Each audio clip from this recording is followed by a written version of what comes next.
This is Class 91.3.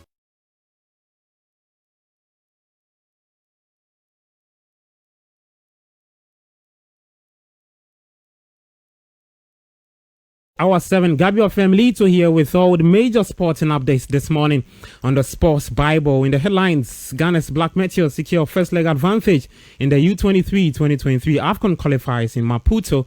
Verstappen Champion speaks on the natural progression from the current Black Meteor squad. It's a clear policy that we want to see that natural progression in our youth teams up until there. So it's the reason why you're seeing some of the players who played in the U20, some of the players who played in the U20 are good enough to play in the local Black Galaxies. All right, more from Verstappen Champion, who is the management committee chairman of Ghana's Black Meteors. Also in Formula One. It's a victory that will give Red Bull the Constructors' Championship in 2022. It's celebrations for team and for driver on such a poignant weekend. Max Verstappen wins the United States Grand Prix, and the action's still not over. Vettel in his final United States Grand Prix. Has he got the move done? No, not quite. George Russell takes the fastest lap of the race now. He's got the move done. The fireworks are going off, and on the track, Sebastian Vettel still giving his explosive action. Norris 6th, Alonso 7th. Sebastian Vettel comes home to finish 8th. Max Verstappen, you are world champion.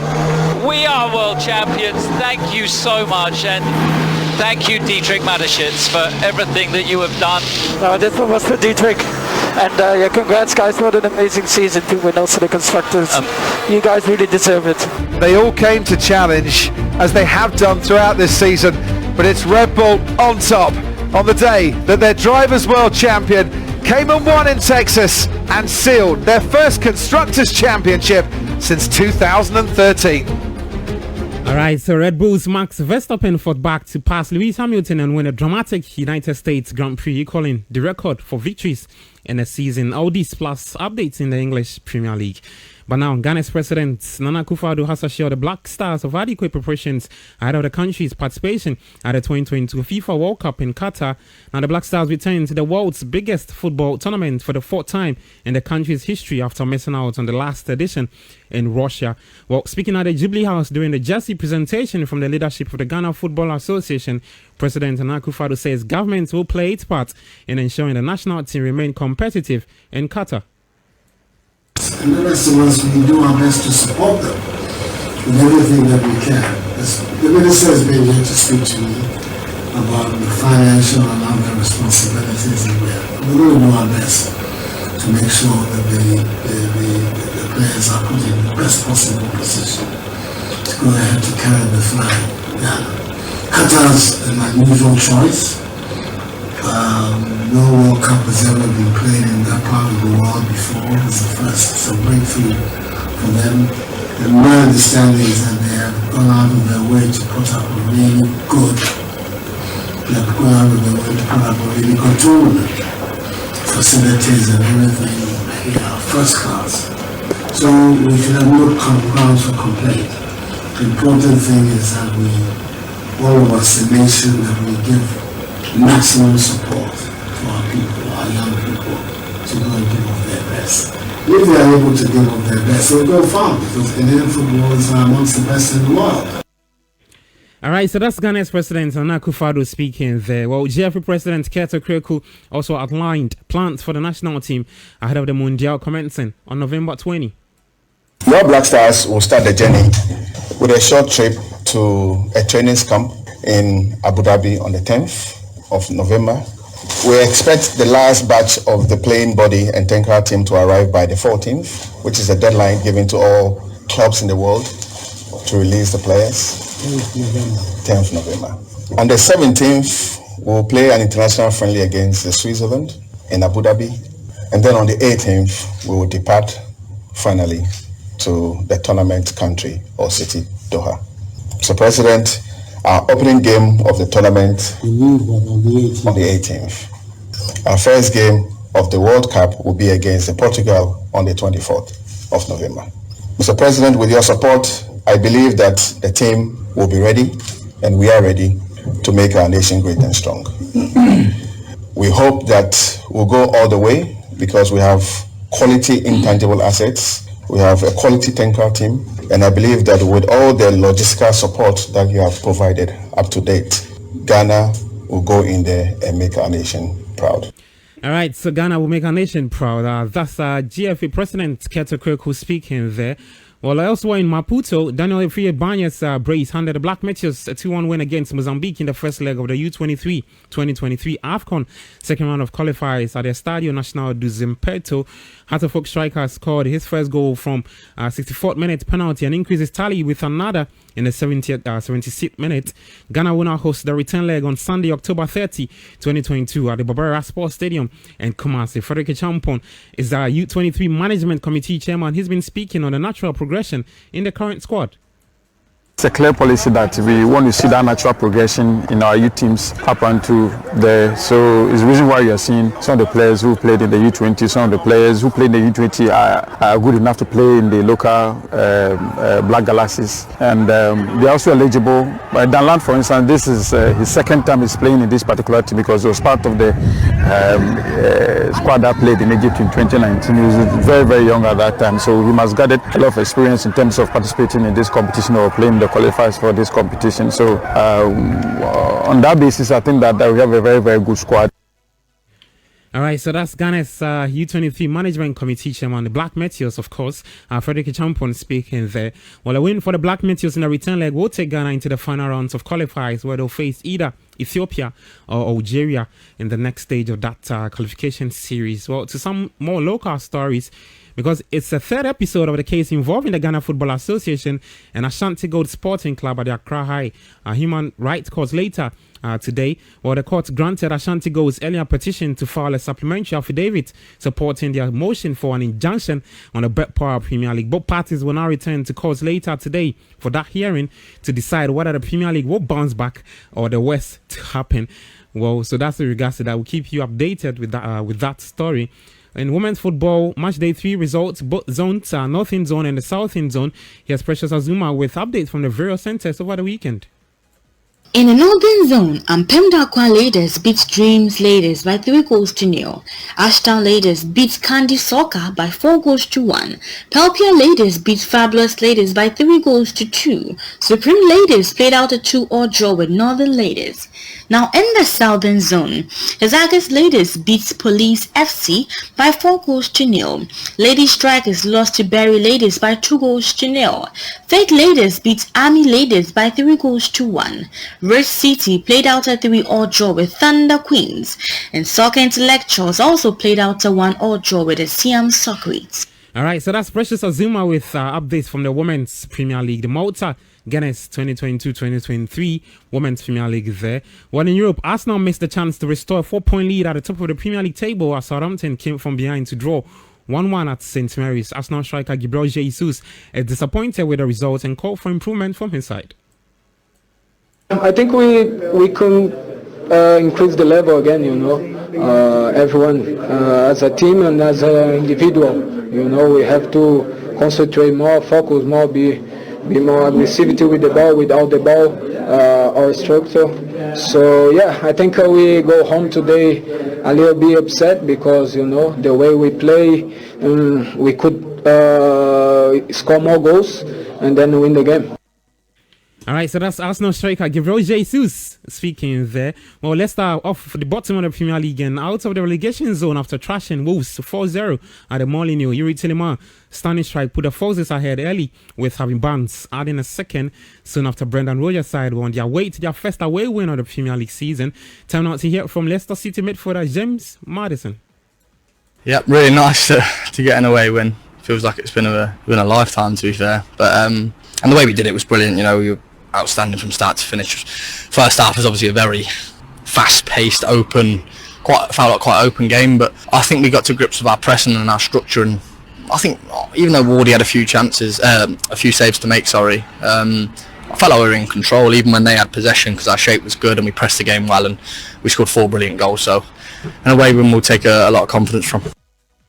All right, so that's Leicester's attacking midfielder James Maddison speaking there. Well, Leeds dropped into the Premier League relegation zone after Fulham came from behind to win 3-2 at the Elland Road. Aston Villa looked a different side in their first game after Steven Gerrard sacking with Danny Ings twice on target in a 4-0 thrashing of Brentford at the Villa Park. Newcastle's revolution under Eddie Howe got at pace as first half goal from Callum Wilson and also Miguel Almiron landed a statement 2-1 win against Tottenham. Let's hear from Spurs boss Antonio Conte after the loss. But I always said before to start this second path that the important team, the team that they are going to fight to win the title contenders, you'll see the team during this period when you play every 3 days. Because when you go to play every 3 days, you need to have a depth squad and a strong squad with great quality, and I think that we have only just started our process, and last season I repeat, and from Conference League now we are playing the Champions League. We are trying to do and to improve the situation step by step, but you need the time and patience. This has to be very clear for everybody, because I repeat, then I want to be honest. And with my experience, I continue to tell that we are doing well, the best situation, but we need the time, patience, and to have this type of problems to understand the way to overcome in the future. Yeah. All right, so that's Spurs Golf Antonio Conte speaking there. Well, Newcastle United have not climbed to 4th on the league log. Eddie Howe had this to say on the team's current status. Long way to go. Very tight division. Lots of swings, I'm sure, throughout the season. We'll enjoy the moment, enjoy the run we're on, but certainly we won't be getting ahead of ourselves. What can you do, though? What can you achieve? Try and win next week. Come on, Eddie. Try and win next week, and I think that's how it has to be. All right, try and win next week. That's Eddie Howe, Newcastle manager, speaking there. On Saturday, Casemiro and Manchester United a stoppage time point at Chelsea as a captivating tactical battle between Erik ten Hag and Graham Potter ended in a 1-0 draw at Stamford Bridge. At the Etihad Stadium, Erling Haaland and Kevin De Bruyne inspired Manchester City to a 3-1 win against Brighton and Hove Albion. Everton ended a run of 3 straight league defeats with an impressive 3-0 victory against Crystal Palace at the Goodison Park. Dominic Calvert-Lewin, Anthony Gordon, Dwight McNeil with all 3 goals for Frank Lampard. Nottingham Forest moved off the bottom of the Premier League table with a shock 1-0 win over Liverpool thanks to Taiwo Awoniyi's goal. One game coming up later today, West Ham United, they play Bournemouth at the London Stadium at 7 p.m.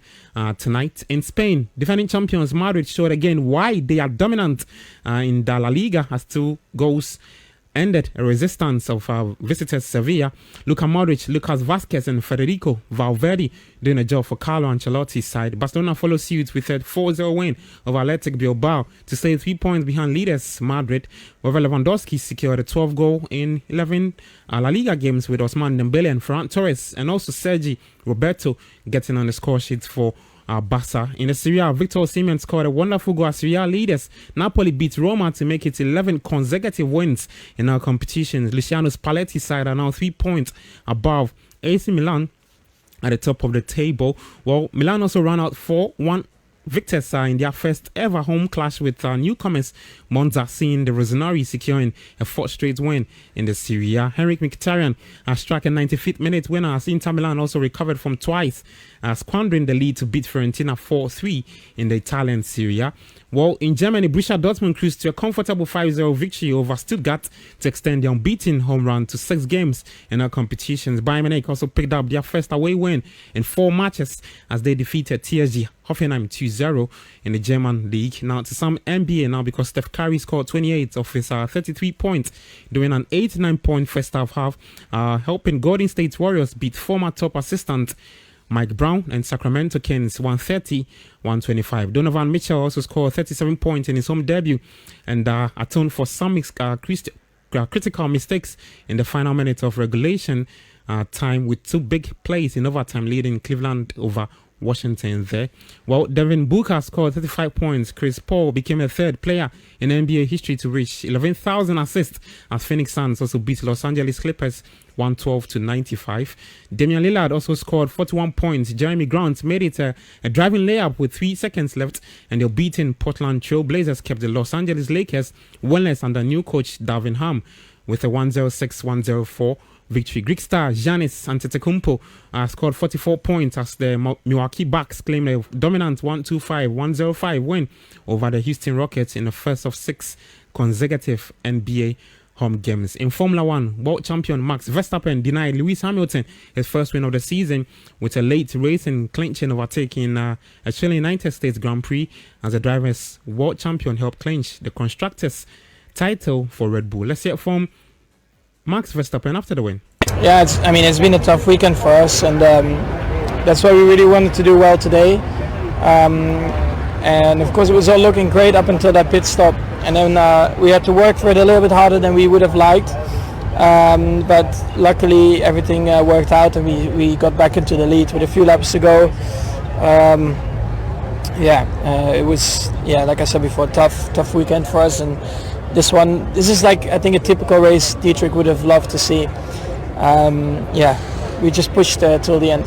And how much does it mean to the team to get this Constructors' Championship for the first time in a decade, finally sort of ending a period of domination for Mercedes? Yeah, it already looked great during the race, of course, by winning it, but it's even better by actually also winning the race. We are extremely proud of achieving that. All right, so that's Red Bull's world champion Max Verstappen speaking there. Well, his teammate Sergio Perez finished 4th behind Ferrari's Charles Leclerc, sealing the constructors' crown for Red Bull with their efforts coming as the team's first double championship since 2013. Yeah, so that's in regards to that. Lewis Hamilton yet to finish or to win a title, to win a race this season. Well, it's not been a best of season for Mercedes there. That's all the latest for today. For more stories, you can head to classfmonline.com and on Twitter at Class Media Sports. Back on midday for more sporting updates. My name is Gabby Ofei Milito. You can find me on Twitter at Class Media. At 7_Gabby. There, just head to Twitter and find me on 7_Gabby. Kofi Ramos continues with the Class Money Show. Have a lovely Monday morning.